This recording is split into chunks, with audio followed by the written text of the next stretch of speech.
ஊர்ல ஒரு ஃபேமஸான ஜென் மாஸ்டர், அதாவது ஞானி இருப்பாரு. அவர் இந்த ஆத்தோரமா ஒரு ஆசிரமத்துல இருப்பாரு. அவரை தேடி நிறைய பக்கத்து ஊர்ல இருந்துலாம் வருவாங்க. அப்படி அன்னைக்கு பக்கத்து ஊர்ல இருந்து போட்ல அவரை பார்க்கறதுக்கு ஒருத்தர் வராரு. இறங்கிட்டு, ஐயா, எனக்கு பிசினஸ்ல பெரிய ஒரு டென்ஷனு, ரொம்ப ஸ்ட்ரெஸ் ஆயிடுச்சு, மனசு மைண்டு வேலை செய்யவே மாட்டேங்குது, ரொம்ப குழப்பமா இருக்கு, எனக்கு என்ன பண்றதுன்னு தெரியல, ஒரு மைண்டு ஃப்ரீஸ் ஆன மாதிரி ஆயிடுச்சு, எனக்கு ஏதாவது ஒரு வழி சொல்லுங்க இது தீர்றதுக்கு அப்படின்னு சொல்லுவார்.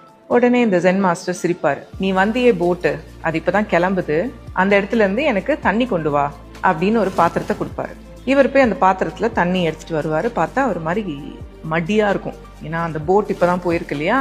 கீழே ஊத்திடுவாரு. எனக்கு இந்த தண்ணி வேண்டாம், எனக்கு தெளிவான தண்ணி வேணும், கொஞ்ச நேரம் கழிச்சு போய் எடுத்துட்டு வான்னு. ஒரு 10 நிமிஷம் கழிச்சு போய் திரும்ப தண்ணி கொண்டு வருவாரு.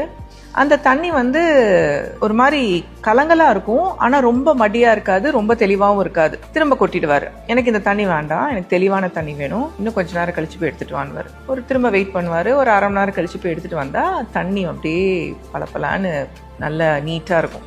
அந்த ஜென் மாஸ்டர் சொல்வாரு, இந்த தண்ணி மாதிரி தான் நம்ம மனசும், அந்த போட் மாதிரி தான் உன்னோட ஸ்ட்ரெஸ்ஸும். எப்பயுமே ஒரு சலசலப்பு ஏற்படும் போது மனசு ரொம்ப ஸ்ட்ரெஸ்ஸா இருக்கும். அந்த டைம்ல உன்னால எதுவுமே யோசிக்க முடியாது. எப்படி நீ வெயிட் பண்ணியோ அதே மாதிரி ஸ்ட்ரெஸ் வரும்போதும் கொஞ்சம் அதுக்கு டைம் கொடுத்தீனாக்கா உன்னோட மைண்டும் காம் ஆகும். ஸோ லைஃப்ல சில வாட்டி